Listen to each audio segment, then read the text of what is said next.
Crazy. It's like palm trash. That's all this is. Coconut shells, husks. And of course it's still gonna leave. Alright, so this farm is an old farm. This has been running 171 years. From first present in the same family. Henry Nicholas Greenwell was the one who established this farm. He was from Durham, England.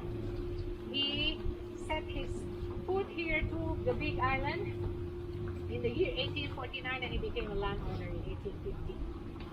And he started to grow oranges, not a coffee.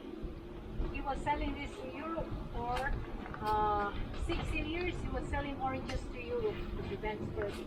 But then after that, a blight had happened and devastated his oranges. So he traveled to diversify and then he came back with new sons of oranges. And he grew again oranges. And at the same time, he was a buyer and seller of goods. Mr. Greenwell was not only a farmer but a buyer and seller of goods too. So he selling goods and then buying coffee. How did coffee come to Hawaii? He traveled first from Brazil. He went to Honolulu and was growing in Manoa Valley and it came here to Kona, this place here. So by 1828 there were already coffee farms. So these farmers go to that store, which is still standing up today. It's on top of this property on the right side. When you make your exit, you will see that old general store. That's where farmers would go and sell their coffee to Mr. Greenwell. That old general store is now a museum run by Kona Historical Society. But due to COVID crisis, it was closed because the people working here were seniors, retirees, and vulnerable to COVID. So it's closed until now. Okay, so in 1873, it was Mr. Greenwell who brought Kona coffee out from this island. That was the start how Kona coffee was known. There was a World Fair in Vienna, Austria.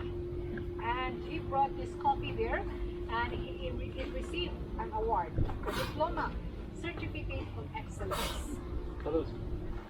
And so he was credited for putting Kona coffee on the map.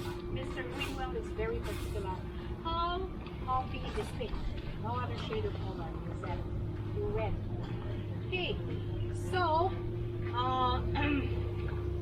during his time, Mr. Greenwell was not only a farmer and buyer and seller of goods, he was a tax collector at the harbor, postmaster in this district, and payroll master for school teachers. He fathered 10 children, 6 boys and 4 girls, plus 23 grandchildren. Wow. Today this is managed by 4th and 5th generation. Okay? Tommy Greenwell is the current owner, and with him is his son. That's the 5th generation. Also Tommy's wife and also his brother. Today this is has 200 acres of farm. And that's only for Kona coffee. That's around the big island. So these are the old coffee trees that we call Brahma trees. This is Kona typica variety of coffee, which is our mainstay. And we don't use this for making coffee to drink, but only for propagation, since this is old and carries our mainstay coffee, which is Kona typica. So this is only used for planting. Okay? Old coffee trees don't bear much coffee beans, but because of the good variety of this coffee, that's why we keep this growing and growing here in our farm. Okay, coffee trees may grow very tall, 20 feet or more, but we keep our coffee only 8 to 10 feet because oral beans coffee are picked by hand. It's never used, it's never picked by any machine. Don't use any machine. And this flowers 7 to 10 times in 1 year. From December to June, white is the color of the coffee flower, and it has a very nice smell. I can see some buds here in this stem here. Show it to you, this one here.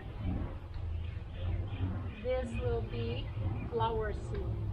Okay, so it continues to flower, and it is picked in the month of August. Okay, so this already has started to ripen. As you can see, this morning this was picked. That's why you don't see any red cherries now.